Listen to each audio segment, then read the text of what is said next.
Mesdames et messieurs, nous poursuivons donc cet après-midi les travaux de notre mission d'information consacrée aux complémentaires santé au pouvoir d'achat, une mission d'information qui a été constituée à l'initiative du groupe politique RDPI, auquel appartient notre rapporteur Xavier Iacovelli, que je vous prie de bien vouloir excuser puisqu'il n'a pas pu être parmi nous cet après-midi. Nous avons souhaité entendre aujourd'hui plusieurs grands acteurs de la protection complémentaire santé en France et des grands acteurs qui relèvent des régimes juridiques différents, donc code de la mutualité, institution de prévoyance, code des assurances. Donc, et on a essayé de, on a souhaité vous entendre ensemble pour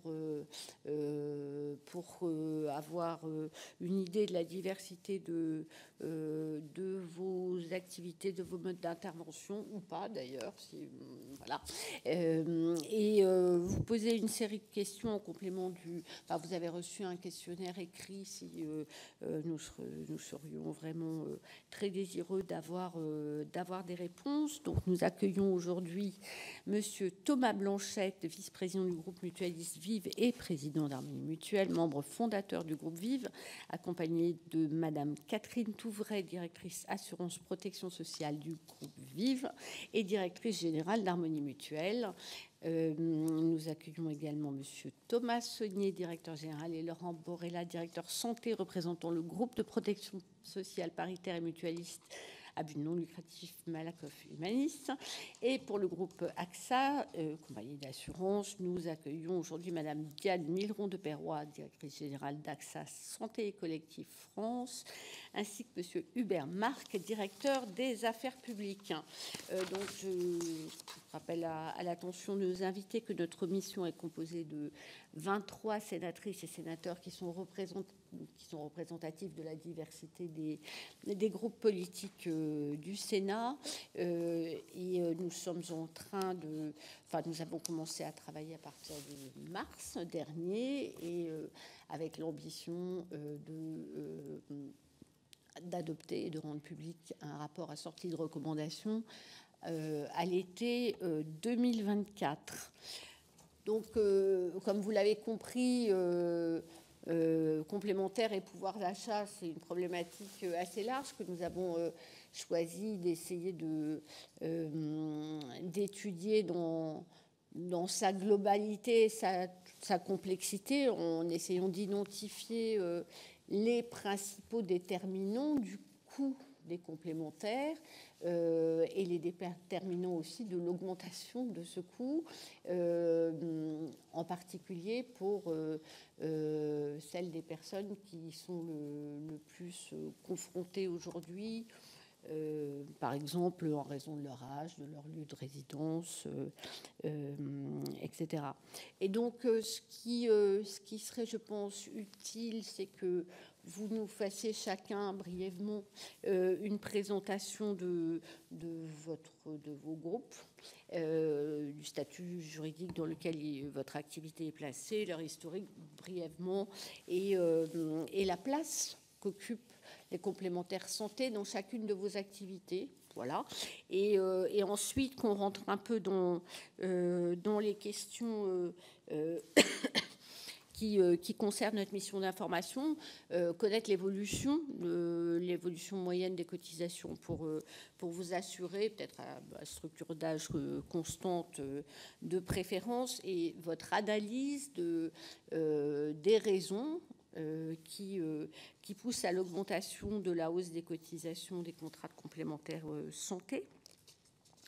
Peut-être aborder des questions récurrentes parce que importantes, celles des frais de gestion qui sont associés à cette activité. Les frais de gestion aussi, les frais liés à l'intermédiation qui apparaît de plus en plus importante, et vraiment on aimerait avoir votre analyse sur ce point parce que l'information est quand même difficile à collecter sur, par exemple, l'intervention des courtiers et les liens que vous avez avec eux.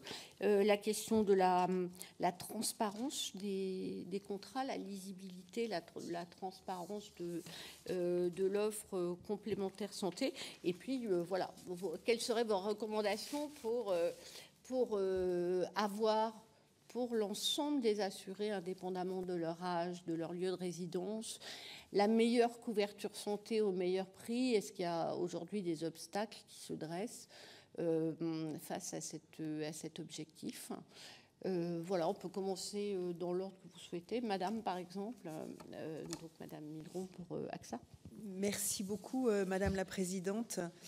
Je voudrais vous remercier de nous avoir proposé de nous exprimer sur ce sujet, sur lequel donc j'interviens au titre de mes fonctions de DG Santé Collective d'AXA France.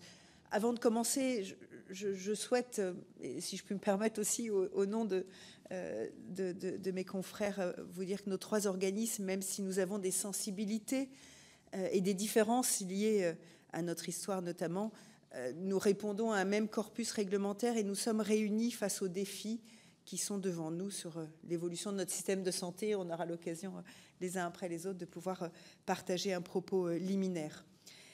Je vous propose dans un premier temps de partager quelques considérations générales sur la protection sociale complémentaire, puis la présentation d'AXA, comme vous l'avez demandé, ses actions en santé, les principaux facteurs contribuant à nos évolutions tarifaires, les frais de gestion et nos propositions pour améliorer le système, si ça vous convient. Je crois que vous aviez dit à peu près un propos liminaire de 15 minutes maximum, donc je vais m'inscrire dans ce fonctionnement-là avant de passer la parole à mes confrères. Écoutez, je crois que nous partageons avec vous le constat que les enjeux de notre système de protection sociale sont importants. C'est un système de santé confronté à une augmentation structurelle des dépenses et à d'immenses défis, déserts médicaux, efficience du système, vieillissement de la population et évidemment les enjeux du reste à charge pour les bénéficiaires. Nous avons un chiffre qui est important, me semble-t-il, il y en a beaucoup, mais juste en souligner un, puis je pense qu'on sera très complémentaires, c'est une hausse de 27% qui a été mesurée par la place entre 2011 et 2021 des dépenses de santé. Je pense que ce chiffre est signifiant, c'est pour ça que je me permets de le citer, peut-être qu'il vous a déjà été cité. Des comptes sociaux dégradés, des enjeux de pouvoir d'achat et de soutenabilité du système actuel, des abus, des fraudes, des gaspillages, j'y reviendrai tout à l'heure, et un secteur qui, me semble-t-il, est surréglementé, qui a besoin d'oxygène, d'être repensé. Et je reviendrai sur les contrats responsables tout à l'heure. Ceux-ci ont plus de 20 ans. Il nous paraît important d'y revenir. Voilà, nous répondrons collectivement à ces enjeux qu'en anticipant, en concertation entre les différentes parties prenantes, l'assurance maladie, les assureurs santé que nous sommes, les professionnels de santé, les pouvoirs publics, on pourrait citer beaucoup de parties prenantes. Il nous faut, nous semble-t-il, repenser notre système et opérer un vrai virage préventif dans le cadre d'une relation partenariale publique-privée et évidemment en anticipant au mieux par un dialogue intense tous ces sujets-là. Pour vous présenter brièvement AXA, on répondra au questionnaire, ça vous donnera davantage de détails. La protection sociale complémentaire, elle est au cœur de la stratégie d'AXA France. Nous sommes un acteur engagé, 130 000 entreprises et leurs salariés, 75 000 entreprises en santé, 15% de part de marché. Et en santé individuelle, nous sommes actuellement le 5e acteur n'ayant pas été directement positionné sur le marché de la fonction publique à ce jour. La protection sociale complémentaire, c'est un peu plus du tiers du chiffre d'affaires d'AXA France, 9,5 milliards. Les 2 tiers restants, c'est le pôle de l'épargne individuelle et le pôle de l'activité dommage de protection aux biens des particuliers, des TNS et des entreprises.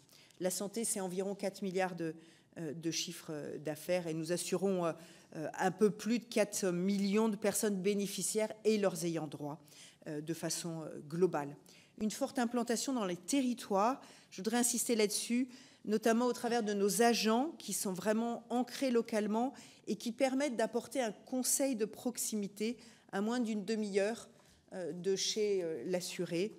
On peut dire 6 km, une demi-heure, on le dit, on le traduit comme on veut. Tout ceci est une moyenne. Nous travaillons avec plus de 15 000 personnes dans les territoires, tant ruraux qu'urbain. Je pense que c'est important de mentionner ces deux réalités parce qu'en effet, la représentation nationale est importante sur tous ces territoires de façon à respecter notre devoir de conseil et de répondre aux besoins des Français en santé notamment, en l'occurrence, besoins qui peuvent être très hétérogènes, vous l'avez souligné dans votre propos introductif.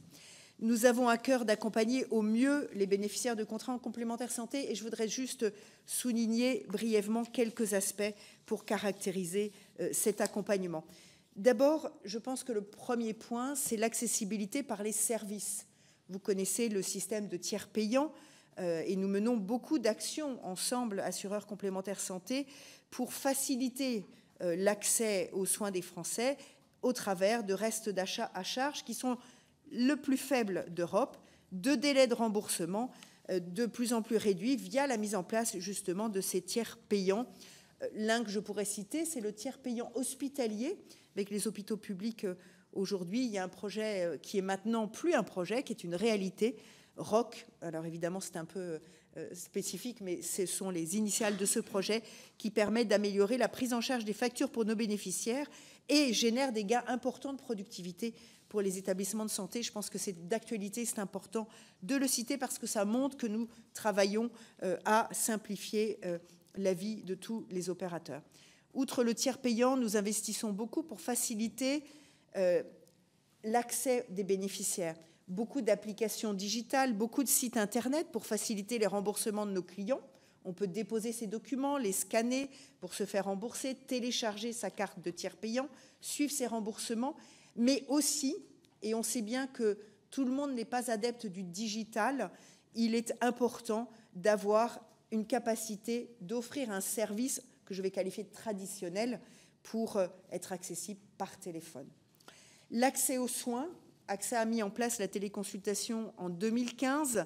C'est une modalité, c'est un accès aux soins augmenté. Évidemment, ça ne se substitue pas à un accès physique, mais c'est un dispositif que je souhaitais citer parce qu'il fait partie du paysage et il a été depuis intégré dans le parcours de soins. Nous avons à cœur d'apporter du service, mais également, je voudrais insister là-dessus, responsabiliser les bénéficiaires.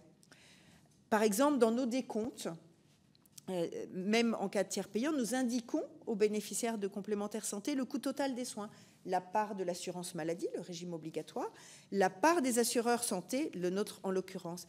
Et je me permets cette expression de responsabiliser parce qu'il me semble que la santé et la complémentaire santé en l'occurrence, qui nous intéresse aujourd'hui, ne doit pas être considérée, si je puis me permettre, comme un bien de consommation lambda.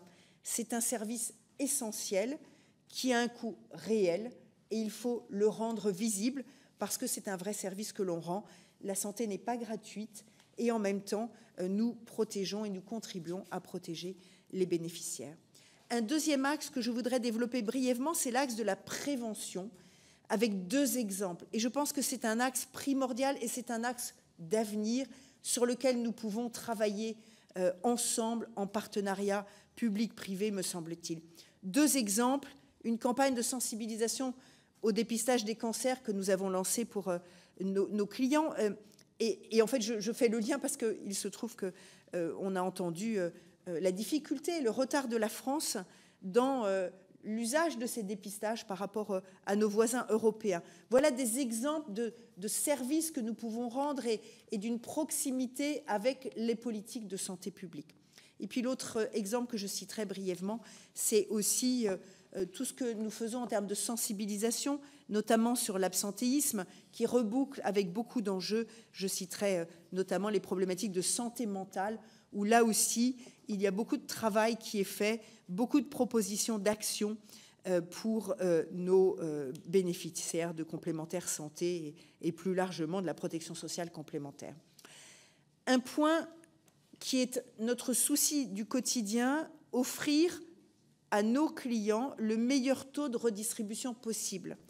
Madame la Présidente, tout à l'heure, vous avez cité ô combien il vous paraissait important que ce service rendu soit rendu avec le meilleur reste à charge, avec le meilleur rapport qualité-prix.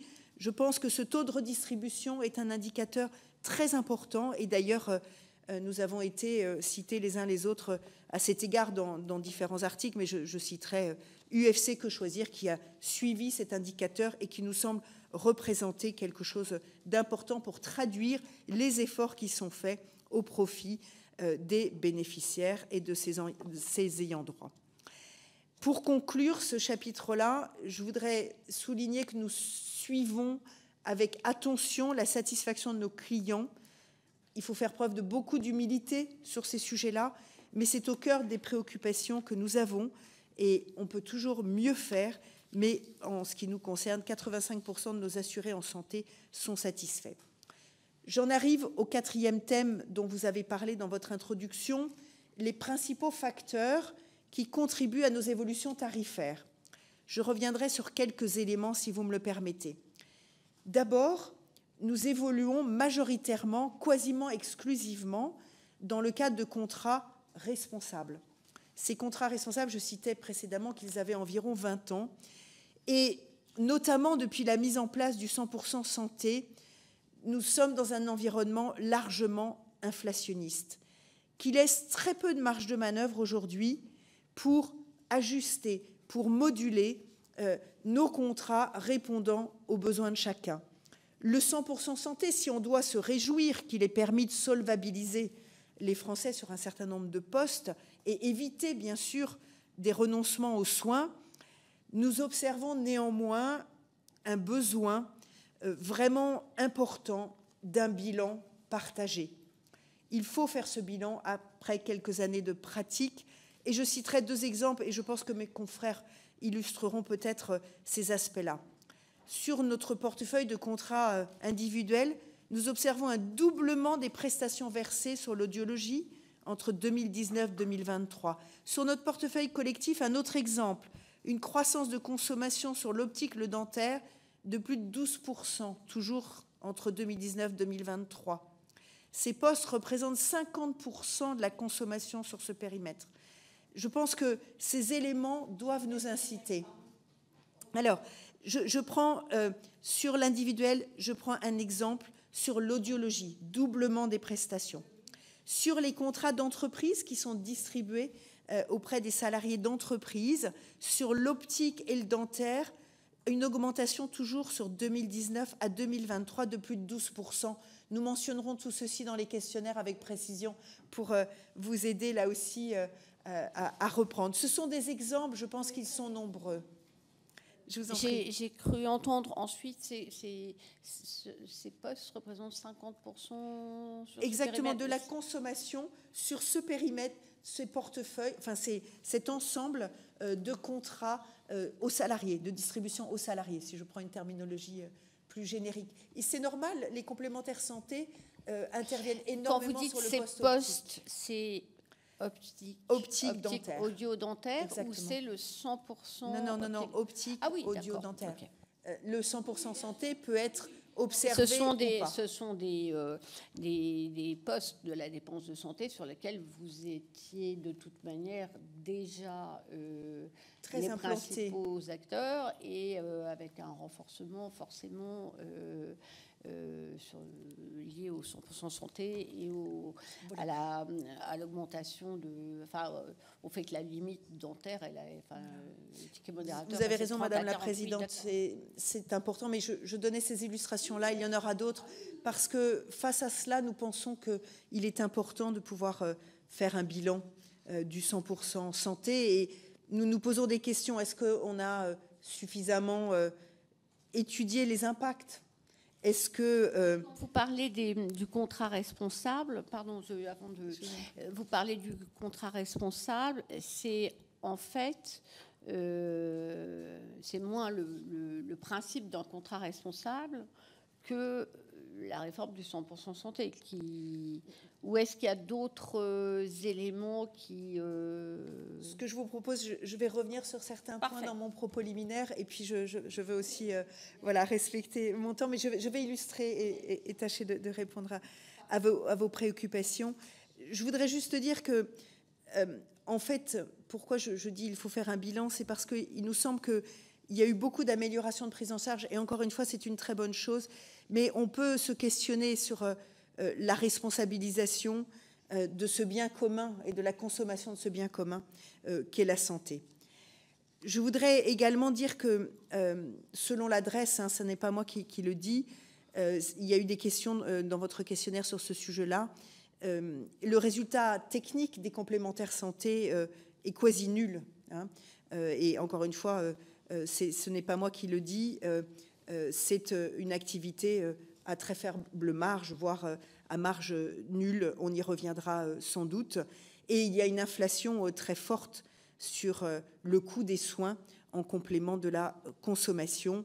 Nous aurons l'occasion sans doute d'y revenir. Vous nous avez interrogé aussi sur les majorations. Je réponds implicitement également à cette thématique-là en disant que des majorations ont eu lieu dans le marché entre 8 et 11% en moyenne, et que je voudrais compléter ce point-là en disant que sur les 15 dernières années, un tiers de nos augmentations proviennent de mesures fiscales et réglementaires. Bien sûr, conscients de l'impact de ces hausses, nous nous mobilisons activement pour travailler sur la prévention, j'en ai parlé, je vais passer brièvement, pour travailler sur des réseaux de soins, et je voudrais revenir sur une thématique importante qui pourra répondre à l'une de vos questions, la lutte contre la fraude et les abus. Il y a énormément de travaux sur le sujet. Je donne un exemple. En 2023, pour travailler sur la fraude et les abus sur l'optique et l'audio, nous avons pu éviter 20 millions de dépenses inutiles. Mais avons-nous vu tout ce qu'il fallait voir? Et d'ailleurs, je voudrais souligner les déclarations du DG de l'assurance maladie et du directeur de la DSS qui annoncent des mesures dans le PLFSS 25 pour une meilleure coordination de l'assurance maladie et des OCAM pour lutter contre la fraude. J'y reviendrai dans mon propos conclusif. J'aimerais maintenant aborder le sujet des frais de gestion. Vous y avez fait allusion tout à l'heure, et juste essayer de faire un peu de pédagogie sur le sujet qui est assez complexe. Il me semble que finalement, on peut dire qu'il y a 4 catégories dans lesquelles on peut identifier les frais généraux des assurances santé, des assureurs santé, et je mets ça en lien évidemment avec le taux de redistribution. Il y a les frais de commercialisation, de relations clients et de conseil qui pèsent environ 40%. La deuxième catégorie, ce sont des frais relatifs à la gestion des contrats, à l'encaissement des cotisations, aux affiliations, il faut avoir sa carte, et de tiers payants, et au paiement des prestations. C'est à peu près le même poids, 40%. Il y a une troisième catégorie qui sont les frais relatifs aux fonctions support de l'entreprise. Je fais allusion notamment aux services informatiques qui mettent tout ça en musique, par exemple. À peu près 14%. Et dans les autres frais, je vais loger la lutte contre la fraude, la prévention, tous les réseaux que nous pouvons monter. Il reste donc 6%. Et pourquoi je me permets ce point un peu détaillé, c'est que je voudrais juste redire que ces frais de commercialisation, ils sont rendus nécessaires et ils sont bons parce qu'ils sont dans l'environnement concurrentiel dans lequel nous évoluons. Et cet environnement concurrentiel, finalement, il va de pair avec une tarification au plus juste, avec un conseil adapté, avec le meilleur rapport qualité-prix, avec l'innovation que nous cherchons tous au profit, là encore, du reste à charge, de la satisfaction des clients. Et je voudrais revenir sur parfois un point dont on entend parler, qui sont des frais de publicité. Je voudrais juste dire que, en fait, on estime que la publicité en tant que telle pèse 2% des frais.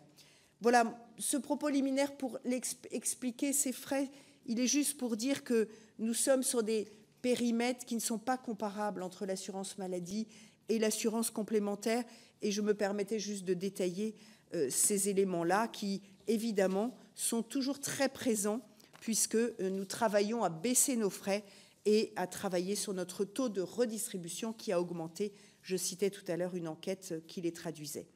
Enfin, j'aimerais conclure pour pouvoir passer la parole à mes confrères sur les propos liminaires sur 3 points. Il me semble, et je l'ai un peu dit dans mon introduction, que nous sommes vraiment volontaires pour instaurer un dialogue, quelle que soit j'allais dire, le lieu de ce dialogue, parce que, comme je le disais en introduction, on voit bien que le système dans sa totalité mérite d'être repensé, étant donné tous les enjeux que nous avons devant nous. Et nous avons besoin de visibilité, nous avons besoin d'anticipation pluriannuelle sur les évolutions des dépenses de santé, sur les transferts de charges envisagés, comme nous en avons déjà parlé au titre du PLFSS 24. Et d'ailleurs, nous avons lu aussi les déclarations du DSS qui est intervenu aussi sur ce sujet-là, et nous l'en remercions. Pour nous, c'est un point vraiment majeur, et c'est bien dans ce dialogue que l'on doit pouvoir avancer au mieux des intérêts des bénéficiaires. Le deuxième point que je mentionnerai, c'est faire évoluer dans un délai le plus rapide possible ce contrat responsable. Je disais tout à l'heure, il a 20 ans. Il y a un consensus de tous les acteurs pour le revisiter, tout en conservant ses caractéristiques vertueuses qui favorisent l'accès aux soins, qui limitent le reste à charge des Français. Son caractère solidaire, respectueux des objectifs fixés par l'État, tels que les franchises, les pénalités. Je ne vais pas rentrer dans plus de détails, mais ce contrat, il s'est tellement enrichi qu'il n'est plus en mesure d'atteindre les objectifs qu'on lui avait assignés à l'origine. Objectifs très louables, maîtrise des dépenses, accessibilité aux soins, responsabilité des acteurs, maîtrise du reste à charge.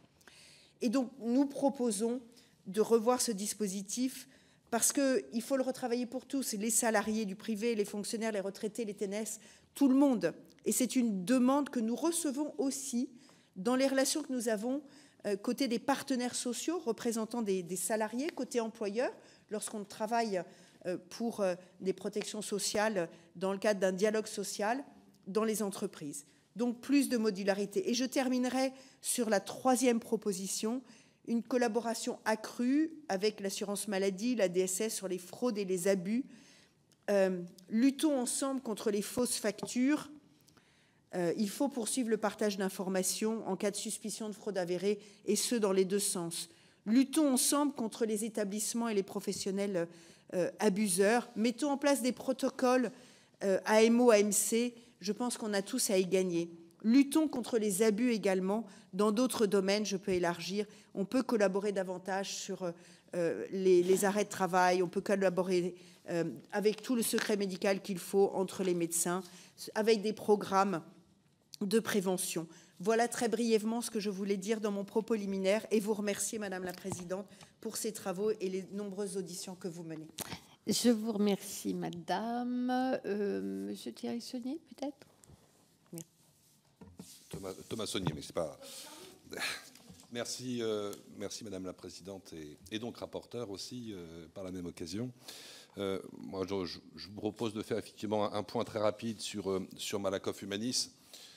Beaucoup de choses qu'a pu dire Diane sont partagées par Malakoff Humanis et probablement par Harmonie, mais je laisserai Harmonie le dire. Qu'est-ce que Malakoff Humanis? On a un groupe de protection sociale. Il est d'ailleurs intéressant d'avoir en tête qu'en matière de protection sociale, il y a toujours une couche de solidarité et une couche de mutualisation. La solidarité relevant de l'État et la mutualisation relevant d'acteurs comme nous. Voilà, et donc notre intervention, c'est dans le domaine de la mutualisation de ces risques. On est à but non lucratif, donc on n'a pas d'actionnaires, à rémunérer. On a une gouvernance paritaire et mutualiste. Ça veut dire quoi? Ça veut dire que les représentants de nos clients, c'est eux qui gouvernent sur le plan politique le groupe et ses différentes composantes. On a 4 domaines d'intervention. La santé, la complémentaire santé, premier domaine. Le deuxième, c'est la prévoyance. Troisième domaine, l'épargne, qui inclut l'assurance vie, la retraite supplémentaire et l'épargne salariale. Et enfin, on est gestionnaire du régime Agirc-Arrco pour la retraite complémentaire. Et on gère à peu près 40% du régime Agirc-Arrco pour le compte de la fédération. Comment s'inscrit les missions de Malakoff Humanis? Elles s'inscrivent dans un modèle redistributif, résolument redistributif.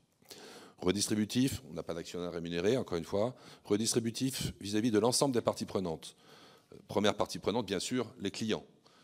et on se fixe un taux minimum de redistribution au sein du groupe de 83%.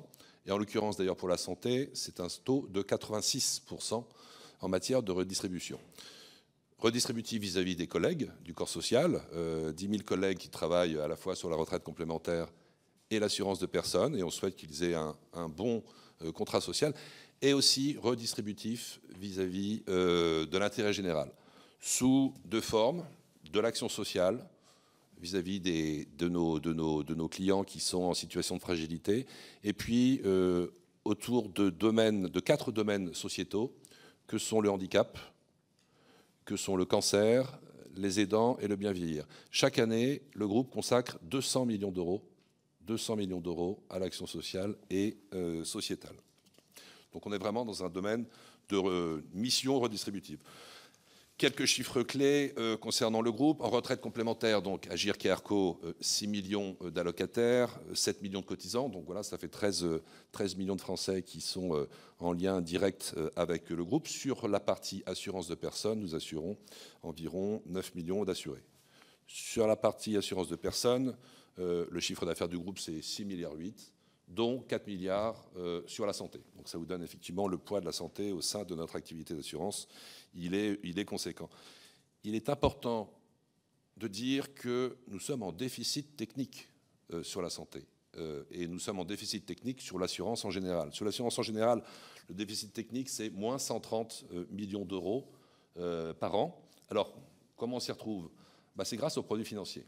Les produits financiers, 130 au global, dont 138 en santé. Donc en prévoyance, on fait plus 8, et en santé, on fait moins 138 millions d'euros de déficit technique. Et comment on s'en sort ? On a des produits financiers. Une partie des produits financiers servent à éponger, excusez-moi de l'expression, les pertes techniques. Une deuxième partie de ces produits financiers sont redistribués aux clients. Et enfin, la troisième partie de ces produits financiers constitue le résultat du groupe, à hauteur d'ailleurs de 183 millions d'euros, qui est un résultat raisonnable dans la mesure où on a pu justement développer notre modèle de redistribution en amont de ces résultats. Alors si on fait un zoom sur la santé, je vous l'ai dit, donc un résultat technique de moins 138 millions d'euros. Alors vous savez, les assureurs, ils aiment bien jargonner, donc ils ont le ratio combiné. Enfin, le ratio combiné, c'est pas compliqué, c'est l'ensemble des charges divisé par les primes que l'on reçoit. Donc si le ratio combiné est au-dessus de 100, on perd de l'argent, on a des charges qui sont plus fortes que le chiffre d'affaires. Et le ratio combiné en santé chez Malakoff Humanis, c'est 104,6%. Ça veut dire quoi ? C'est qu'à chaque fois qu'on reçoit 100 de nos clients, nos frais, c'est l'ensemble de nos dépenses, c'est 104,6 euros. Donc ça illustre ce déficit technique qui est, encore une fois, compensé par les produits financiers. Alors, on parlait de l'évolution des... Pardon, depuis quand ? Depuis longtemps c'est une activité structurellement en déficit technique ou pas ? Depuis plusieurs années, oui. Depuis plusieurs années. On ne cherche pas d'ailleurs à être à l'équilibre technique. On assume cette perte technique. Encore faut-il qu'elle ne soit pas trop importante, parce qu'à un moment donné, les produits financiers ne suffiront plus à combler cette perte technique. L'évolution des cotisations, elle vient tout simplement de l'évolution des dépenses qui sont prises à notre charge. S'il y a plus de dépenses qui sont prises à notre charge, on est obligé de répercuter des augmentations de cotisations. Pour vous donner une illustration sur les 3 dernières années, 2021, 2022 et 2023, au global, on a les dépenses que l'on prend à notre charge ont augmenté de 5% par an et nos cotisations ont augmenté de 4,8% par an. Donc les dépenses 5%, les cotisations 4,8%. Pour les assurés individuels, qui est peut-être l'une des préoccupations, les dépenses que l'on a prises à notre charge ont augmenté de 6,1% par an en moyenne et nos cotisations ont augmenté de 4,1% par an. Donc en fait, on a une évolution des cotisations qui est moindre que l'évolution des dépenses prises à notre charge pour le compte de nos clients. Je voudrais combattre le fait que les complémentaires devraient augmenter leurs tarifs de l'Ondam. Pourquoi ? Parce que nous, on a 2 phénomènes qui expliquent l'augmentation des dépenses qu'on prend à notre charge. On a bien sûr l'Ondam, le fait que les dépenses augmentent chaque année, voilà, en proportion, et on prend donc notre part. Mais en plus de ça, on a des transferts de charges qui s'opèrent entre l'assurance maladie obligatoire et l'assurance maladie complémentaire. Je voudrais prendre 2 exemples à ce titre. Le ticket modérateur côté dentaire, l'année dernière, vous le savez, est passé de 30% à 40%. Ça veut dire quoi? C'est qu'avant, on prenait 30% de notre charge. Maintenant, on prend 40%. Ça représente 1,1% d'augmentation de cotisation, en plus de l'Ondam. Deuxième illustration, c'est mon parcours, mon soutien psy. En année pleine, mon soutien psy, c'est environ 0,5% de dépenses en plus. On ne dit pas qu'il ne faut pas le faire, au contraire, on est pour.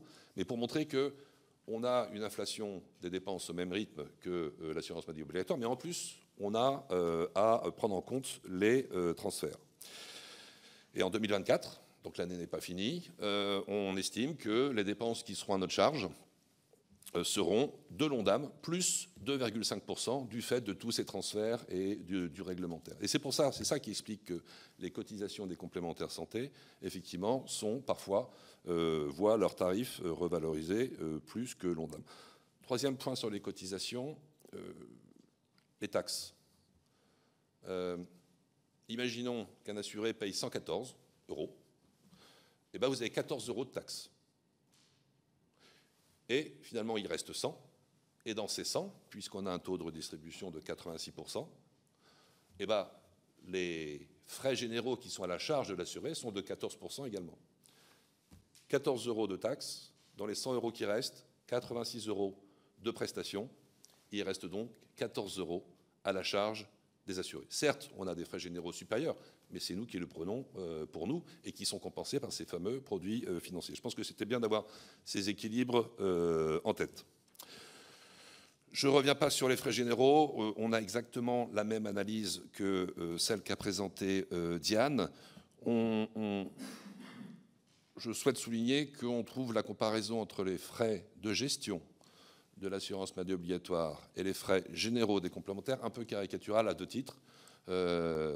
D'une part, dans les frais de gestion de l'assurance maladie obligatoire, tout n'est pas compté, par exemple l'URSSAF, alors que nous, on prélève, enfin, on va chercher les cotisations. Et puis, chez nous, on a effectivement tout ce qui est le conseil, la relation client. Nos clients, dès qu'ils veulent téléphoner, ils ont un numéro, on répond. Tout ce conseil... L'action sociale, elle est aussi... Oui. L'action sociale qui n'est pas des prestations est aussi dedans, j'imagine. Dans les frais généraux. Dans les frais généraux. Dans les frais généraux, exactement. Dans les 2% qu'a cité Diane tout à l'heure. En gros, 8% pour le relationnel, ce que ne fait pas l'assurance maladie obligatoire. 6%, grosso modo, c'est comparable, pour le coup, en partie à l'AMO. Et 2% pour ce qui est structure d'assurance. Et 2% pour tout ce qui est services et action sociale. Je ne reviens pas sur les défis de notre système de santé. Vous le savez, ils sont nombreux. Déserts médicaux, efficience du système, augmentation significative des dépenses au global qui devient structurelle avec le vieillissement de la population. Toujours plus de besoins de santé, le médicament qui devient de plus en plus coûteux, notamment en termes d'innovation. À noter malgré tout, puisqu'on fait référence souvent à l'Ondam, que l'Ondam réalisé est souvent supérieur à l'Ondam voté. En 2023, il a été voté 3,8, il est sorti à 3,7, pardon, et il est sorti à 4,8. Et si on fait une moyenne sur les 4 dernières années, il a été voté à 4% en moyenne, et il est sorti à 5,1%. Et donc ça, à chaque fois, ça a un impact chez nous également. Je voudrais insister aussi sur le fait, on a parlé des abus, de la fraude, on pourra y revenir, que je suis convaincu que les Français sont attachés à ce système de paiement dual, public-privé.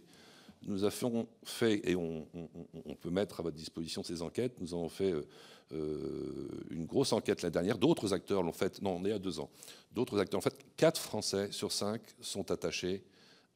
Oui, ça m'intéresse que vous me passiez. En tant qu'élu, j'imagine, 4 Français sur 5 sont pour ce double phénomène. Certains ont évoqué la grande sécu. C'est important de savoir que 4 Français sur 5 sont contre. Deuxièmement, excusez-moi d'être un peu caricatural, mais... Est-ce qu'on leur a posé en ces termes la question? Pardon? Est-ce qu'on leur a posé en ces termes la grande sécu? Oui, tout à fait. Est-ce que vous préférez que ce soit un financement public ou est-ce qu'on continue à garder? Mais vous verrez, on vous transmettra les questions dessus. La sécu, on peut dire que c'est des déficits. La grande sécu, c'est probablement des grands déficits.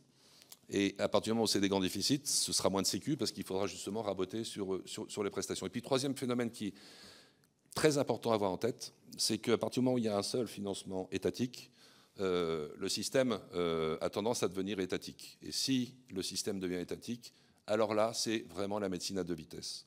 Pourquoi? Il n'y a qu'à voir ce qui s'est passé en Espagne, il n'y a qu'à voir ce qui s'est passé en Angleterre. Et donc, vous aurez une vraie 10% les plus riches qui sortiront complètement du système et qui se prendront une assurance privée au premier euro. Et donc là, c'est aussi cette grande sécu, attention, c'est générateur de médecine à deux vitesses. Alors, vous n'allez pas être surpris, on pousse, comme AXA, comme Harmonie Mutuelle, je pense, à un vrai dialogue, une vraie concertation avec l'État, et notamment autour de 3 sujets, que sont la prévention, que sont la maîtrise des dépenses et que sont le cadre contractuel dans lequel on évolue. Juste pour vous illustrer une chose, sur le 100% santé, pardon. Le cadre contractuel dans lequel vous évoluez. Je vais y revenir, c'est le contrat responsable. C'est le contrat responsable. Okay. Voilà. Sur le 100% santé, qui a été une réforme utile en termes d'accès aux soins, pas trop sur l'optique, mais pour l'audioprothèse et pour le dentaire, oui. Initialement, il était prévu 170 millions d'euros à la charge des complémentaires. In fine, 3 ans après, c'est 2,5 milliards par an qui sont la charge des complémentaires. Plus de la moitié de la hausse des dépenses prises à notre charge est due au 100% santé sur les 3 dernières années. La moitié de la hausse s'explique par le 100% santé sur les 3 dernières années. Or, à l'occasion de la constitution du 100% santé, on n'a jamais été consulté. Alors qu'on prend 80% des charges, on n'a jamais été consulté. Et à ma connaissance, hormis là, il n'y a jamais eu de bilan financier qui ont été faits autour de ce 100% santé. Donc sur la maîtrise des dépenses, je pense que le dialogue, c'est une cause commune qu'on doit avoir avec l'assurance maladie obligatoire. Il y a eu un rapport de la Cour sur le 100%, ce qui ne remplace pas un dialogue entre vous, mais il y a eu un rapport de la Cour des comptes. Le bilan financier, je ne le retrouve pas complètement dans le rapport. À la charge des assurés, à la charge des complémentaires et donc à la charge des assurés. Nous, on ne fait que mutualiser le risque. Donc on reporte effectivement ça sur les primes de nos assurés. Sur la fraude, donc nous, un chiffre, 52 millions d'euros d'évités. Donc on pourrait effectivement faire la somme des cas de fraude évités. Ça commencerait à être significatif. Probablement du même ordre que ce que trouve l'assurance maladie obligatoire, alors qu'elle prend 75% des charges et nous on en prend 16. Donc si on mettait nos moyens en commun, nos données en commun, probablement qu'on serait beaucoup plus efficient en la matière, parce que c'est à peu près sûr qu'on en rate. Nos réseaux de soins, on n'en a pas parlé, ça fait économiser à nos clients 80 millions d'euros par an. Donc là, voici le type de services qui existent, mis à disposition de nos clients à valeur ajoutée. Pardonnez-moi, comment vous l'évaluez, les 80 millions d'euros d'économie? Alors, je laisserai peut-être Laurent répondre dessus. L'avantage que l'on a avec le réseau de soins que l'on partage d'ailleurs avec Harmonie Mutuelle, qui s'appelle Calixia, c'est on a 20 millions d'euros, excusez-moi, c'est 20 millions d'assurés, et donc on a une capacité à négocier avec des opticiens, et du coup, on négocie avec le fait que l'opticien donne une qualité supplémentaire en termes de verre. Sur la prévention, là aussi, on a... alors, oui, c'est un point sur lequel je voudrais insister.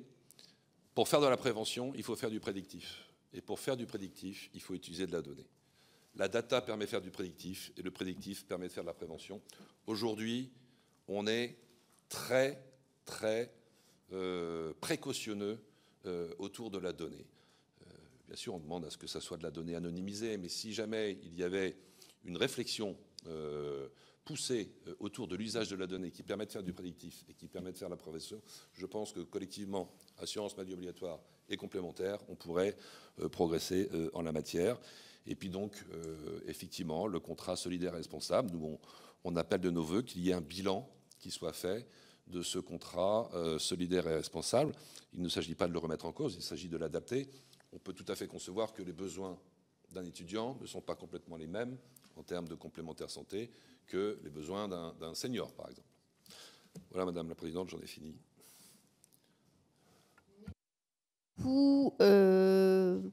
Laurent Borella, peut-être un petit point sur l'évaluation des... Alors, on a déjà passé par oui, c'est très simple. En fait, on dispose en base de données du détail individuel de chaque équipement optique vendu. Quand je dis le détail, c'est le détail très précis, c'est-à-dire le verre, la marque, la réfraction visuelle du verre, etc., et son prix. Et on compare l'ensemble des verres qui ont été vendus dans le cadre des accords de réseau avec l'ensemble des verres qui sont vendus à côté. On sait faire la différence verre par verre de tarifs. Ça représente à peu près 40 millions d'euros. Et on constate aussi que pour nos assurés qui vont dans le réseau, avec les baisses de tarifs, ils parviennent à acheter des verres de meilleure qualité.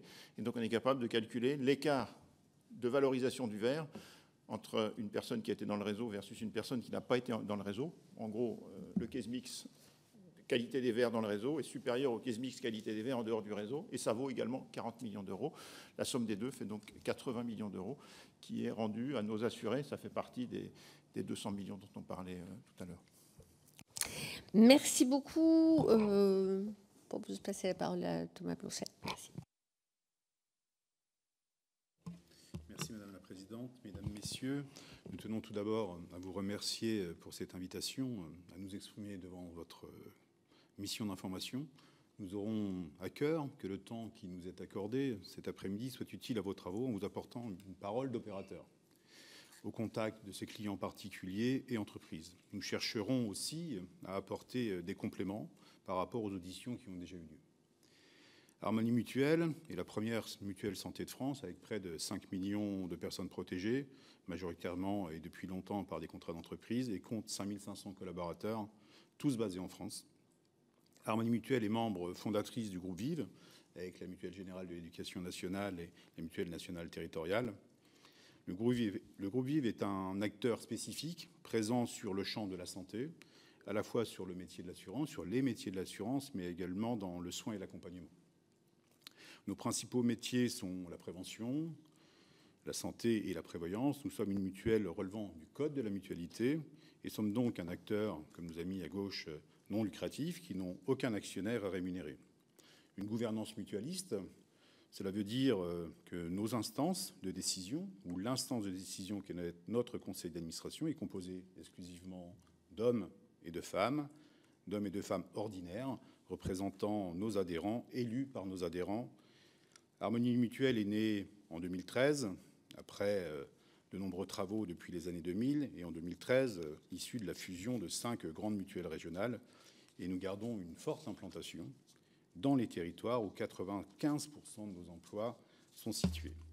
Comme les autres opérateurs de santé, publics et privés, nous nous mobilisons pour trouver des solutions au bénéfice de nos adhérents et entreprises clientes. Face à un contexte sanitaire exigeant, ça a été rappelé par l'ensemble de ceux qui sont exprimés précédemment, celui aussi de moyens limités face à des problèmes illimités.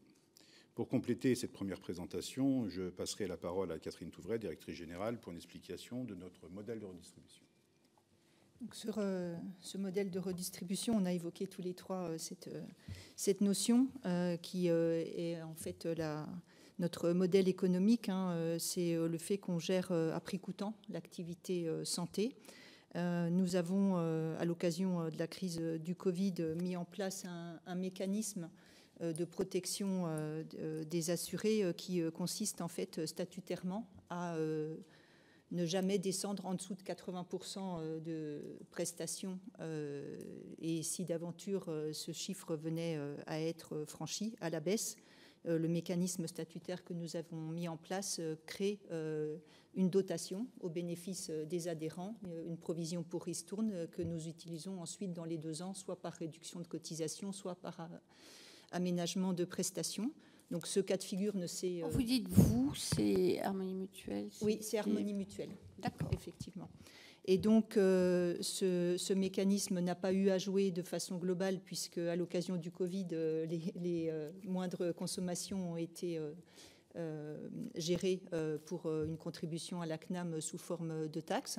Par contre, à l'occasion, par exemple, du Mediator, je cite cet exemple, nous avons été partie prenante du procès Mediator. Nous avons obtenu 8,5 millions à l'occasion de ce procès. Ces 8,5 millions ont été dotés en provision pour ristourne par le conseil d'administration et donc seront utilisés dans les 2 ans qui viennent au bénéfice des adhérents.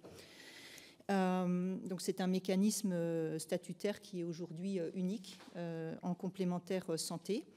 Le taux de redistribution actuel en 2023 est élevé, comme les 2 autres groupes ici présents, donc 82,7% en 2023. Et c'est à partir de ce taux de redistribution que nous fixons nos cotisations, étant précisé que nos frais de gestion sont donc en 2023 toujours de 17,1%. De façon synthétique, 11% en frais administratifs et 6% en services, puisque effectivement, vous l'avez évoqué tout à l'heure, l'action sociale, le magazine, les agences, etc. sont dans cette notion de frais de gestion. Donc voilà, donc nous fixons les cotisations de l'année suivante en fonction de ce taux de redistribution cible, élevé et pérenne. Et nous pensons qu'en matière de transparence, c'est l'un des points que vous avez évoqué dans le cadre de la mission, et c'était d'ailleurs l'objet, puisque ce taux de redistribution est publié par les organismes complémentaires de façon obligatoire à la clôture de chaque exercice. Il est tout aussi important que le taux de frais de gestion, car il renseigne sur la politique de marge de chacun des opérateurs. Et nous avons fait un calcul. Si l'ensemble du marché de la complémentaire santé appliquait de façon volontaire ou moins volontaire ce minimum de redistribution, ça serait 1,5 milliard qui serait rendu en 2023 aux assurés. Donc voilà, il y a assez peu de mesures qui permettraient un gain d'1,5 milliard de pouvoir d'achat sans coûter 1 euro aux finances publiques. Donc on se permet d'insister sur ce point. Le deuxième point sur lequel nous souhaitions insister, qui est une spécificité d'Harmonie Mutuelle, vous avez évoqué l'accès à la complémentaire santé, notamment pour les plus modestes.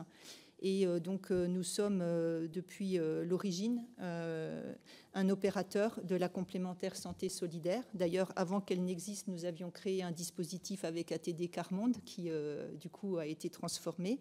Et aujourd'hui, nous sommes le premier gestionnaire privé de la complémentaire santé solidaire en France. Nous couvrons 250 000 personnes aujourd'hui au titre de ce contrat de complémentaire santé solidaire, à qui nous proposons tous les attributs que les adhérents d'Harmonie Mutuelle peuvent connaître. L'accompagnement dédié en agence ou au téléphone, l'accès au réseau Calixia qui a été cité par Thomas Saunier, l'action sociale, le deuxième avis médical, etc. La participation à ce dispositif dans lequel nous nous sommes maintenus est un choix fort d'Harmonie Mutuelle, dans une vocation universelle de s'intéresser et de faire participer à la gestion et à la vie démocratique d'Harmonie Mutuelle de tous les publics dans toutes les conditions sociales. Le dispositif aujourd'hui est déséquilibré pour Harmonie Mutuelle puisqu'il y a une partie de complémentaire santé solidaire dite gratuite pour laquelle nous ne touchons aucune rémunération et une autre partie dite payante pour laquelle nous avons une rémunération de la part de la CNAM qui est autour de 30 € par an et par bénéficiaire. Et bon an, mal an, nous sommes à peu près dans des conditions acceptables, on va dire, supportables.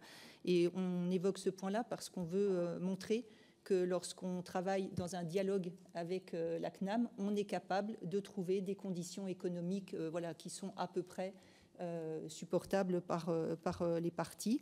C'était le cas d'ailleurs historiquement sur le régime social des indépendants avant qu'il ne soit repris. On était également le premier gestionnaire avec plus de 600 000 travailleurs indépendants et on avait à peu près le même constat là-dessus. Voilà.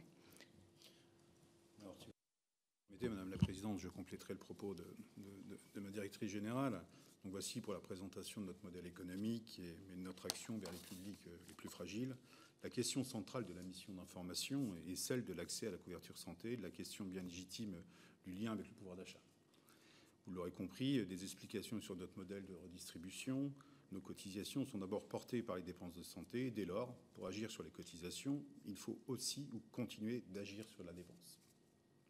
Et pour réussir ce défi, qui n'est pas celui des assureurs santé, mais celui de notre système de santé dans son ensemble, nous portons une conviction forte et partagée, je le sais, par nos collègues d'AXA et de Malakoff Humanis, celle d'agir en complémentarité des pouvoirs publics et des parties prenantes sur des sujets aussi majeurs et structurants que la prévention, la lutte contre la fraude, la régulation des prix en santé. Il nous faut chercher ces complémentarités. Chacun doit être à sa place, là où il est le plus pertinent, le plus efficace, le plus efficient, car nos défis sont communs. Il est illusoire de croire que nous les affronterons en ignorant les acteurs qui nous entourent. Donc, pour terminer sur cette notion d'approche partenariale, donc, on souhaitait donner également le chiffre sur notre portefeuille donc, en termes de lutte contre la fraude. Donc, en 2023, c'était 45 millions d'euros pour la mutuelle. Nous avons peut-être également un exemple sur le 100% santé qui est intéressant en termes, par exemple, d'audioprothèse. On a lancé le dispositif en audioprothèse avec un an d'avance sur la réforme. On était très, très désireux d'aller sur l'accès aux soins et un acquéreur d'audioprothèse sur 2 était un primo équipé. C'est-à-dire que dans la moitié des cas, il n'y avait pas d'équipement préalable et donc quand on parle d'accès aux soins, je pense que c'est un élément. Et sur ce 100% santé, puisqu'on parle d'approche partenariale et de régulation des prix, c'était effectivement un dispositif qui était un dispositif voulu équilibré pour l'ensemble des parties prenantes dans une logique prix-volume. Et donc, réasseyons-nous autour de la table pour analyser, puisque nous avons des chiffres, nous avons des comportements derrière les chiffres, pour faire ces réglages prix-volume qui permettront dans la durée de tenir les choses. Aujourd'hui, on va donner également un chiffre sur la hausse des cotisations, des prestations sur la période 2019-2023. Sur notre portefeuille, c'est 20% de hausse de prestations. Et sur ces 20% de hausse, nous, on constate 2/3 expliqués par le 100% santé. C'est lié à l'écart de portefeuille individuel collectif entre nos maisons, d'où un chiffre plus important, puisque le rattrapage a été plus fort de façon assez naturelle pour les individuels. Donc, et le dernier point, donc, c'est sur la prévention, sur lequel nous voulions insister, puisque ce sujet, l'ensemble des sujets que nous évoquons est systémique. Et pour que le système soit efficient, il est très important qu'on ait chacun un rôle spécifique et qu'on ne soit pas en redondance ou en superposition les uns des autres. Et en termes de prévention, notre positionnement et tous les efforts que nous fournissons aujourd'hui et historiquement depuis plus de 20 ans consistent en fait à essayer de se mobiliser sur les changements de comportement. Parce que la prévention, en fait, c'est quoi? C'est passer d'un comportement A à un comportement B. C'est passer d'une situation de non-dépistage à une situation de dépistage. C'est passer d'une situation de sédentarité à une situation d'activité physique, etc. Et ce qu'on constate, en fait, c'est que ces changements de comportement, ils ne sont pas rationnels. S'il suffisait de savoir pour agir, ça se saurait. Il y a un exemple que j'aime bien. Si ça n'était que rationnel, on n'aurait aucun médecin qui fume. On peut faire l'hypothèse que 100% des médecins savent que la cigarette n'est pas bonne à la santé. Or, ça n'est pas le cas. Et donc, les leviers étant plutôt relationnels, émotionnels, en proximité sur les territoires, c'est sur cette notion de changement de comportement et de persistance du changement de comportement que nous pensons que notre action, puisque nous sommes implantés dans les territoires, puisque nous rencontrons nos adhérents, que ce soit dans les entreprises, que ce soit dans les agences, que ce soit dans toutes les opérations de mobilisation que nous faisons. À titre d'exemple, en 2024, nous organiserons 50 agoras. Une agora, c'est une réunion entre 100 et 1000 personnes en présentiel et en webinaire sur l'importance de l'activité physique. Et nous espérons obtenir le déclenchement sur cette action-là, mais sur d'autres. Et donc notre proposition, elle est évidemment de vraiment appuyer ce que les pouvoirs publics font déjà ou des agences déjà financées par des deniers publics. Santé publique France fait des choses formidables, l'INSERM, etc. Donc on n'a pas forcément besoin de réinventer de la matière, mais on a besoin dans une logique de transmission, de la malaxer avec nos adhérents, les individus, et d'en faire des leviers d'action. Et nous pensons effectivement, on parlait de cadre contractuel tout à l'heure, que sur cette notion de passage à l'action, de mise en œuvre concrète de la prévention, on peut s'engager sur des actions, sur des indicateurs pour les suivre, sur des augmentations de taux de recours, de taux d'adoption. La FNMF avait montré il y a quelques années que lorsqu'on relaie par exemple des campagnes de vaccination, on peut doubler le taux de recours à la campagne.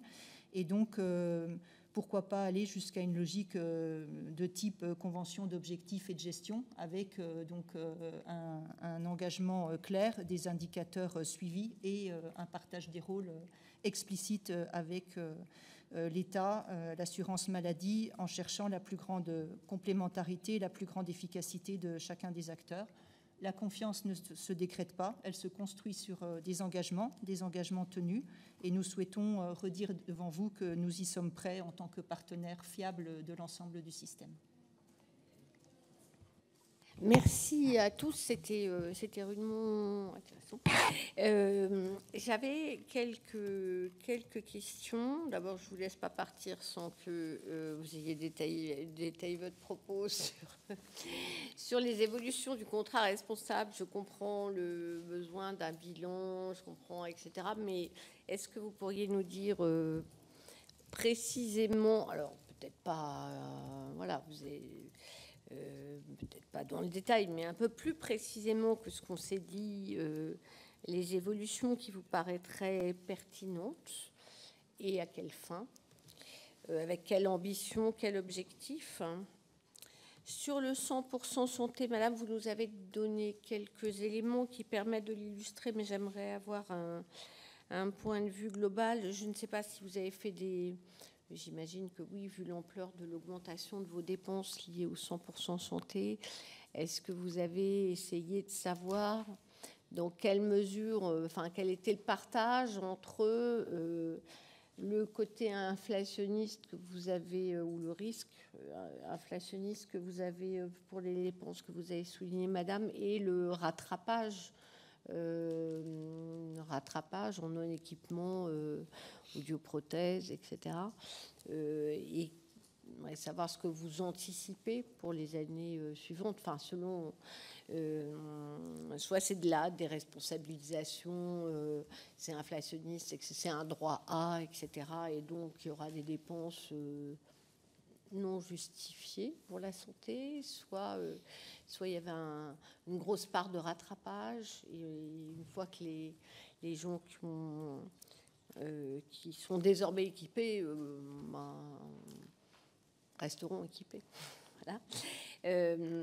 Sur la fraude, la lutte contre la fraude, j'entends que là aussi vous souhaitez plus de... Alors, vous avez demandé plus de partage de données avec la CNAM pour mieux faire le travail la lutte contre la fraude.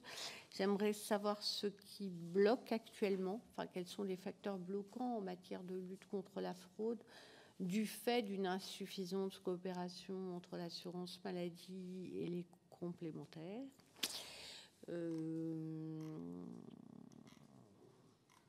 Voilà, déjà ces questions-là qui sont... Allez-y, monsieur Seuillet. Sur le contrat responsable, on n'a pas des propositions toutes faites. D'ailleurs, on serait probablement en contradiction avec ce que l'on pousse déjà depuis plusieurs mois. Ce que l'on souhaite, c'est qu'il y ait un dialogue et qu'il y ait un bilan qui soit fait dans toutes les dimensions du contrat responsable, par catégorie d'âge, par profil, Encore une fois, le 100% santé qui est dans le contrat responsable, il est rentré. C'est une bonne chose de donner accès effectivement à l'audioprothèse et pour le dentaire, mais pas une fois on a été concerté pour définir le panier. Probablement que en concertation, en discussion, on pourrait avoir le même résultat politique, le même résultat en termes de santé, sans que ça coûte in fine aussi cher. Encore une fois, la moitié des augmentations de tarifs des 3 dernières années sont dues au 100% santé, probablement avec des réseaux de soins, probablement en définissant un peu mieux le contrat et le panier du 100% santé, on aurait pu avoir la même chose sans que ça coûte aussi cher.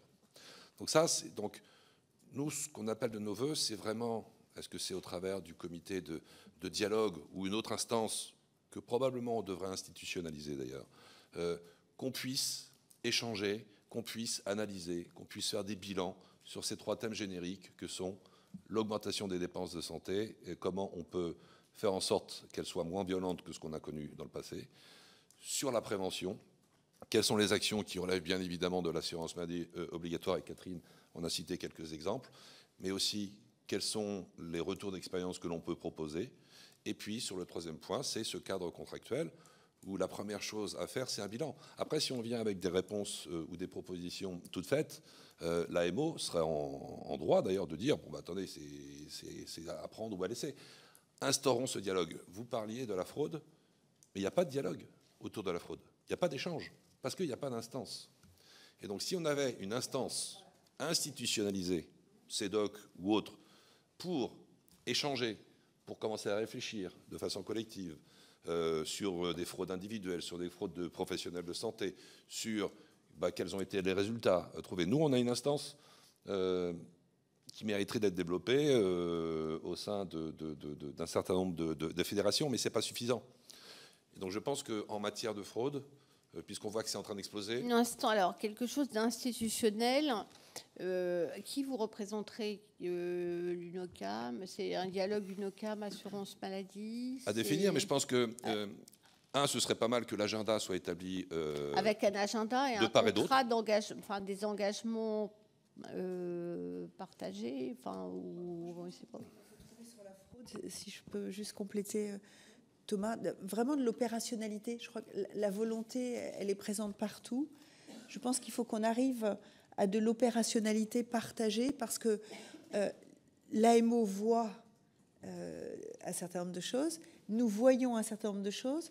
Mais en fait, comme on ne partage pas forcément pour tout un tas de raisons, parce que je crois qu'il n'y a jamais eu autant de fraude, me semble-t-il, que nous arrivons à regarder aujourd'hui, eh bien, en fait, il n'y a pas de partage, donc on est moins efficace. Et je pense qu'ensemble, on peut être plus efficace. Donc ça peut se traduire après aussi par des chartes, par du partage d'informations, de la réactivité conjointe. Je pense qu'il y a vraiment un gisement formidable et je trouve que le temps est venu et je crois que la volonté est vraiment présente de part et d'autre. Catherine, tu veux peut-être...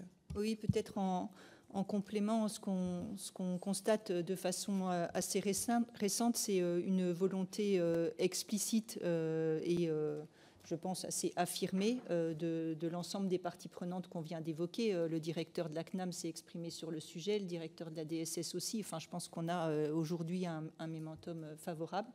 Il y a quelques sujets juridiques purs, sur les arrêts de travail, par exemple, la capacité des complémentaires à donner des informations au régime général pose des problèmes de droit qui sont à surmonter. Et donc, il faut que les processus réglementaires, législatifs le permettent. Donc là, c'est vraiment du travail, je pense, dans cette instance de concertation.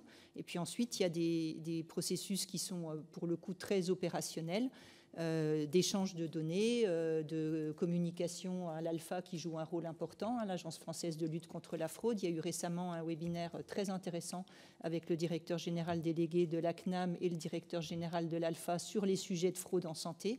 Et donc là, on est plus dans les starting blocks, on va dire, pour adapter nos chaînes de traitement, pour faire que les informations communiquent, se partagent mieux et plus sur les sujets de fraude, sur les sujets de recours contre tiers, où on peut aussi systématiser des partages et des recours plus efficaces. Enfin, voilà. Alors, il se trouve que dans une vie précédente, la loi de 2004 qui a créé l'UNOCAM me parle un tout petit peu. Et donc, pendant que vous parliez, mais j'écoutais, je regardais l'exposé des motifs, loi de 2004, et donc l'Union des caisses maladie, l'Union des organismes complémentaires. Le diagnostic était porté en 2004, donc l'absence de coordination entre l'assurance de base et l'assurance complémentaire conduit souvent à des incohérences dans la gestion de notre système de soins. Ainsi, les deux unions, ouvrez les guillemets, examinent conjointement leur programme annuel de négociation avec les professionnels et centres de santé portant sur leurs champs respectifs. Elles déterminent annuellement les actions communes menées en matière de gestion du risque, etc., etc. Qu'est-ce qui n'a pas marché? Et, enfin, tout le monde se plaint que qu'il n'y a pas assez, que donc on a un univers avec... bon, déjà, c'est pas simple d'avoir deux payeurs, même si voilà, 80% des Français ou 90 plébiscitent le système, c'est pas simple d'avoir avoir deux payeurs et puis après autant d'interlocuteurs, avec tous les inconvénients, mais aussi les avantages que vous avez donnés, hein, du point de vue de la concurrence, etc. Mais on voit bien qu'il y a un problème de régulation collective, quoi, et de répartition sur la prévention. Vous l'avez souligné. Enfin, comment être sûr, si on ne connaît pas le programme de les composantes de la politique de santé publique avec la dimension prévention, les objectifs que l'on se fixe, les modalités d'évaluation des résultats obtenus et le rôle de chacun, comment ça peut fonctionner. On peut en arriver même à un système où la dimension de prévention, pardon, je fais un peu de provocation, mais peut constituer un élément marketing pour gagner des clients, parce que, enfin, donc c'est vrai qu'on a l'impression qu'on se donne pas tous les moyens de l'efficacité. Alors, est-ce que les outils qui sont prévus, bon, sont pas les bons, il faut ou bien est-ce que voilà, 2004 c'était trop tôt et 2024 ça va marcher. Je démarre sur la fraude, si tu veux, juste, je te passe la parole. Sur la fraude, je crois qu'il y a aussi des moyens d'action en fait qui sont nouveaux aussi. Et aujourd'hui, on constate que les fraudeurs ou ceux qui abusent, en fait, les informations sont fragmentées et sont pas partagées. Donc, on laisse aussi un champ ouvert. Et avec les moyens maintenant d'identification, on peut aller beaucoup plus loin. Donc, en fait, je pense que la notion de dialogue préalable pour pouvoir arriver jusqu'à la fin sur les sujets juridiques, le cadre juridique de sécurisation et les échanges de données avec le cadre contractuel et de protection qu'il faut, je pense que c'est devant nous, mais c'est aussi parce que ces sujets-là ont augmenté avec des moyens. Voilà, enfin, je le recontextualise là-dessus, je passe la parole. Non, en ce qui concerne l'UNOCAM, qui n'est probablement pas l'alpha et l'oméga en termes d'interlocuteurs, ce qu'il faut, c'est un vrai dialogue entre l'assurance maladie obligatoire, la DSS et les organismes complémentaires. À nous de nous organiser en conséquence. Probablement qu'il faut autour de la table les trois fédérations. Voilà. Probablement qu'il faut l'UNOCAM, mais l'UNOCAM, attention, n'intervient que sur le conventionnel, n'intervient pas sur le contractuel, par exemple. Or, on sait qu'en matière de santé et de financement de la santé, de remboursement, la tuyauterie est importante. À propos d'ailleurs de tuyauterie, vous disiez la complexité d'avoir deux payeurs. Pour 100 actes de remboursement, vous en avez 55 qui passent par le tiers payant. Le client ne le voit pas. C'est simple. Le professionnel de santé. Quand je disais complexité, oui. Enfin, c'est-à-dire c'est toujours plus compliqué quand il y a deux que un. Voilà, enfin, plus compliqué déjà de se parler. Non, enfin, voilà. Pour voir les efforts d'automatisation qui ont été faits, Madame la Présidente, 55% par le tiers payant, 28% par l'anonymisation, 17% restent donc des actes manuels, dont chez nous la moitié sont automatisés. Donc, in fine, c'est que sur 100 actes, 5 font l'objet effectivement d'un paiement non instantané. Voilà, donc c'est voilà, les progrès aussi qu'ont pu faire les complémentaires santé en la matière. Madame la Présidente, à la question précise que vous posiez, était-il trop tôt en 2004 au regard de la situation ou de la configuration du paysage? Je pense que oui. Alors, ce que l'on peut se dire aujourd'hui, et moi j'ai été observateur à la fois au sein de l'UNOCAM, puisque j'y ai siégé pendant 10 ans, et puis à peu près la même temporalité au niveau de la CNAM, c'est que nos organismes ont évolué. On l'évoquait tout à l'heure, on évoquait la concentration des opérateurs, et à l'époque, discuter avec M. Van Trockeghem d'un possible partenariat était assez compliqué, eu égard à la taille de nos organismes. Aujourd'hui, discuter ou avec Nicolas Revel avant qu'il s'en aille, ou aujourd'hui avec Thomas Fatome sur une possibilité des opérateurs majeurs présents autour de cette table et d'autres très certainement d'être en capacité d'être dans des logiques industrielles de partage de données, de partage d'outils, de circulation d'informations est quelque chose qui, j'ai eu l'occasion et la chance d'ailleurs d'en échanger avec M. Fatome il y a quelques mois, quelque chose qui devient possible. Donc oui, certainement l'UNOCAM, et Thomas Saunier le rappelait à l'instant, est dans un cadre bien précis de la négociation conventionnelle, et la GDR, c'est un sujet qui est sensible. Donc oui, nécessité d'être dans une logique partenariale qui semble être possible aujourd'hui avec les opérateurs, et pas que les opérateurs. Il y a bien sûr aussi toutes les discussions qui peuvent avoir lieu dans un cercle à imaginer, alors soit l'UNOCAM, mais actuellement le texte ou les textes ne le permettent pas, en tout cas sur ces dimensions, mais nécessité de se mettre autour d'une table et puis d'aborder ensemble la capacité des opérateurs que nous sommes, au regard des investissements, hein, la concentration des opérateurs. Et moi, ça fait 30 ans que je suis administrateur de mutuelles, et j'ai vécu toutes les phases de construction et de consolidation du mouvement, et particulièrement de mon groupe.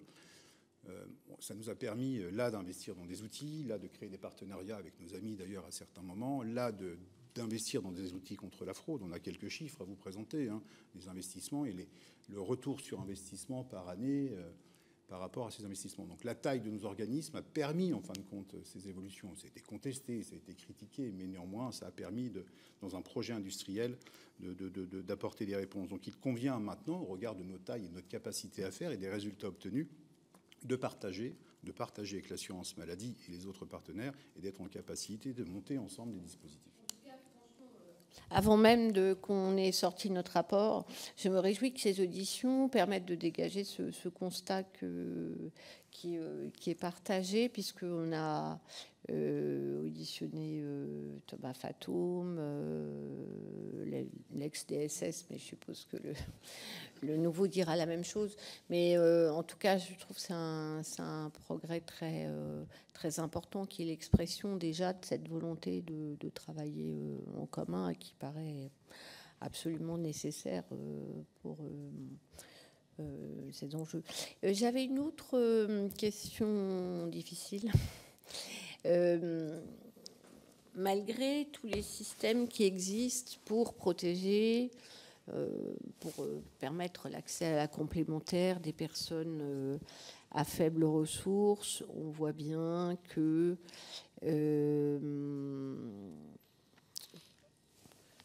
les personnes, en particulier du fait de leur âge, subissent un niveau de cotisation qui est pour la partie complémentaire, puisque la partie obligatoire, il y a une mutualisation aussi en fonction de l'âge, mais pour la partie complémentaire, subissent des hausses de cotisation par rapport au moment où ils étaient actifs, qui sont très importantes, malgré la C2S, malgré loi E20, etc. Quelles seraient vos recommandations pour essayer de faire en sorte que sur cette partie complémentaire, l'âge et le lieu de résidence aussi, puisque il y en a qui ont la double peine, ne soit pas aussi facteur aussi discriminant pour le niveau des cotisations. Est-ce que vous trouvez d'abord, est-ce que vous partagez ce diagnostic, et est-ce que vous pensez que il y aurait des solutions, alors qui sont pas forcément simples à définir, pour que les choses soient un peu plus lisses, quoi, qu'il y ait moins de... Même si, évidemment, vous êtes des assureurs, quel que soit le régime juridique des institutions que vous dirigez et effectivement le niveau de la dépense, la progression est assez linéaire à partir d'un certain âge. Mais il y a aussi la question des indépendants qui ne bénéficient pas de contrats collectifs, hein, et qui paient donc l'intégralité de leurs cotisations par rapport aux salariés, l'intégralité de la taxe aussi, des jeunes. Enfin voilà, j'ai gardé une question difficile pour la fin, mais elle est au cœur de nos travaux. Donc je ne sais pas, sur le diagnostic et les idées, si vous en avez, je suis sûre que oui. Je veux bien essayer de commencer. Peut-être par rapport aux questions que vous posiez juste avant, parce que ça ne me semble pas forcément totalement sans lien, sur la question du 100% santé et du caractère de rattrapage terminé ou pas. Donc Thomas Saunier l'a dit, on le partage totalement. En optique, on n'a pas eu d'amélioration significative de l'accès aux soins. Le fonctionnement antérieur, les réseaux de soins que nous avions déjà constitués amenaient déjà une réponse et on n'a pas vu un changement très important. D'ailleurs, le recours au fameux panier A, c'est un peu technique, mais est extrêmement faible, hein. Aujourd'hui, c'est 6% à peu près, donc on voit bien qu'on n'a pas eu ce phénomène-là, contrairement à l'audioprothèse et contrairement aux soins dentaires, qui sont des sujets à tous les âges de la vie, mais quand même assez liés à la question de l'âge. Aujourd'hui, sur notre portefeuille, le rapport entre une consommation à 30 ans et une consommation à 65 ans, c'est x2. C'est pour vous donner les âges pivots pour le multiple. Et pour trouver x3, c'est entre 30 ans et 87 ans. Donc on a des phénomènes d'accroissement qui sont tout à fait considérables. Et on est, comme pour tous les autres sujets démographiques par répartition, liés au même problème de poids dans une population de consommants qui est croissante. Hein. Donc ça, c'est un sujet, vous évoquiez le terme de difficile, de questions difficiles.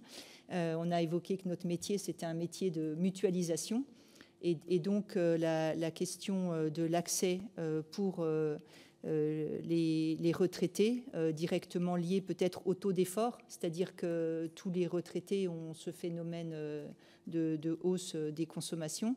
Par contre, les phénomènes de difficultés financières et de taux d'effort dans leurs revenus n'est pas forcément le même pour tous. Donc on a peut-être un sujet, parce que le sujet est vraiment important, lourd et pas forcément possiblement accessible uniquement aux complémentaires. Là aussi, ça doit être un sujet de dialogue entre les partenaires, comme on l'évoquait précédemment. Donc voilà, quelques considérations. Et puis j'ai vu que Thomas avait envie de prendre le relais sur le sujet. Effectivement, on pense effectivement à deux populations, les jeunes d'une part et les seniors d'autre part, les retraités, pas tous les retraités, mais une partie de retraités. Sur les jeunes, un certain nombre de complémentaires santé ont pris déjà des mesures. Hein. C'est que même si les études sont finies, on couvre la personne jusqu'à 25 ans ou jusqu'à ce qu'elle trouve un job. Et à partir du moment où elle trouve un job, elle a pour le coup une couverture complémentaire obligatoire offerte par l'entreprise. Sur les seniors, vous connaissez le dispositif de la C2S avec un premier plafond et un deuxième plafond. Donc prise en charge complètement gratuite ou une aide à la C2S. Si on veut finalement avoir peut-être une réponse pour ceux qui sont juste au-dessus de la C2S, il y a deux pistes.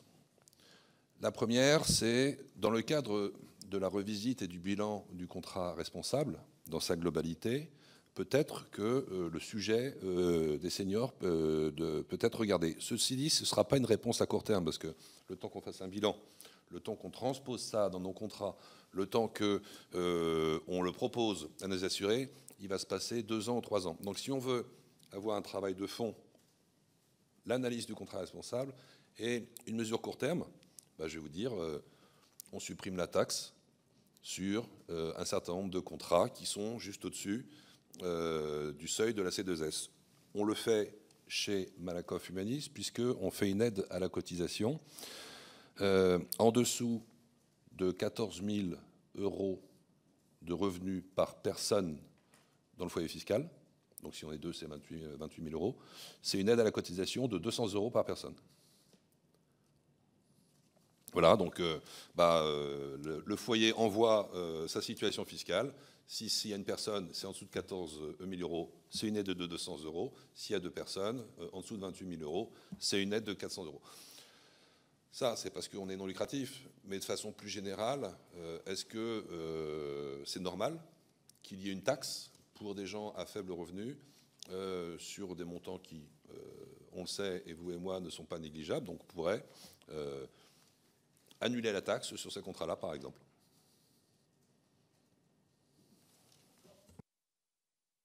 Peut-être serait-il utile de mentionner une tentative de réponse qu'ont prise un certain nombre de collectivités ou de communes, puisqu'on a quelques expériences en la matière qui sont peut-être intéressantes à partager, notamment avec la région Île-de-France et avec AXA. Super, parce qu'on a fait l'audition, on a auditionné des représentants des associations d'élus et effectivement les représentants de la région Île-de-France nous ont dit que vous étiez tous les deux, je crois, pas vous, tous les deux, partenaires de cette opération. Vous pouvez nous dire combien de personnes ont souscrit? Oui, en fait, on avait envie de partager avec vous deux expériences, celle de la région Île-de-France et celle du conseil départemental des Bouches-du-Rhône, dans lequel nous sommes inscrits pour le coup seuls. Ça s'est passé comme ça, on n'a pas de prétention à être seuls sur ces dispositifs, au contraire. Et donc, dans les deux cas, ce qu'on constate, en fait, c'est un nombre de chefs de famille qui reste assez limité. Donc, dans le cas de la région Île-de-France, 1900 chefs de famille, et dans 1900. Donc, à l'échelle de la région, on voit bien que ça reste très, très peu, très, très faible. Et en ce qui concerne la mutuelle du conseil départemental des Bouches-du-Rhône, nous sommes sur 2500 personnes protégées, après 16 mois de mise à disposition et des moyens.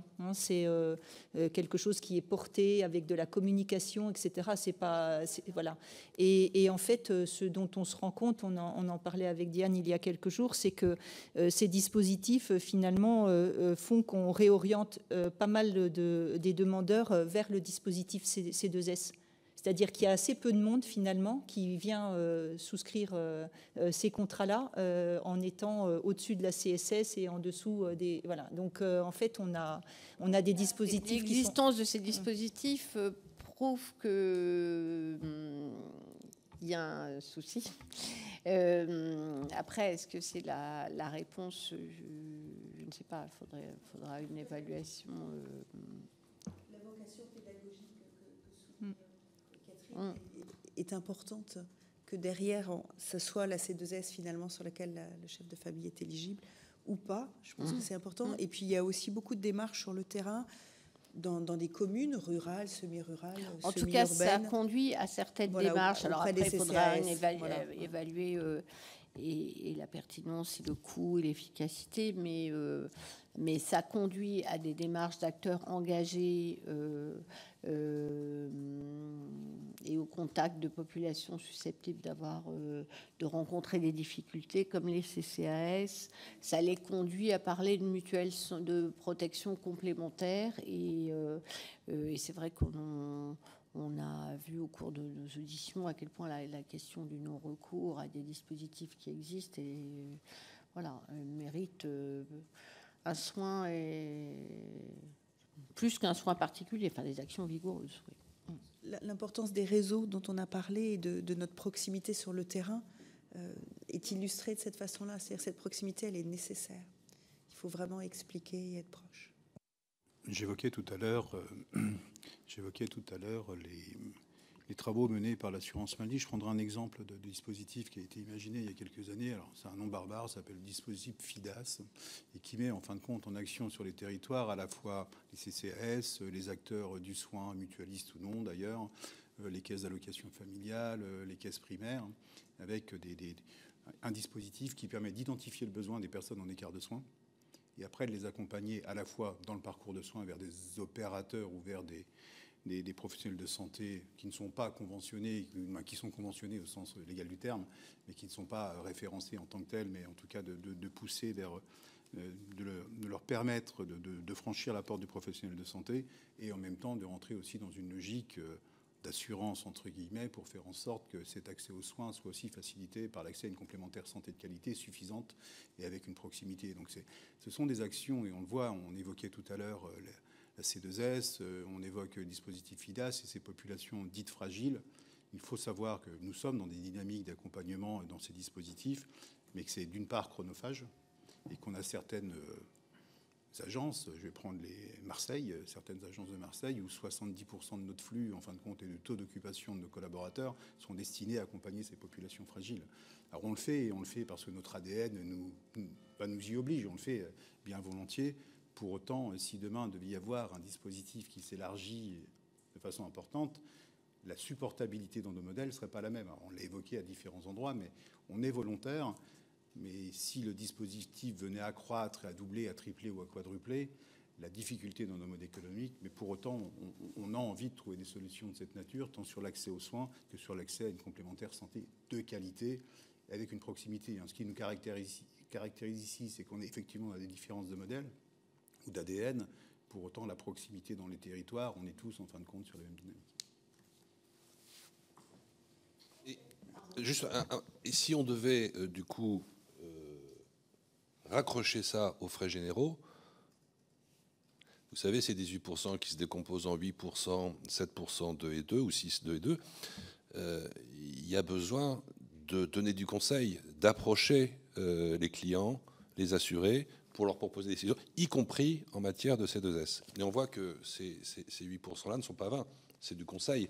Un certain nombre de personnes, comme le disait Catherine, ont accès à la C2S, mais ne le savent pas.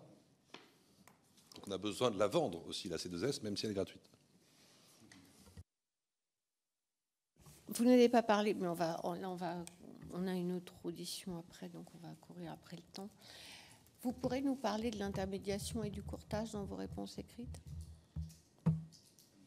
Merci beaucoup. Merci mesdames, merci messieurs pour cette audition qui était vraiment très intéressante.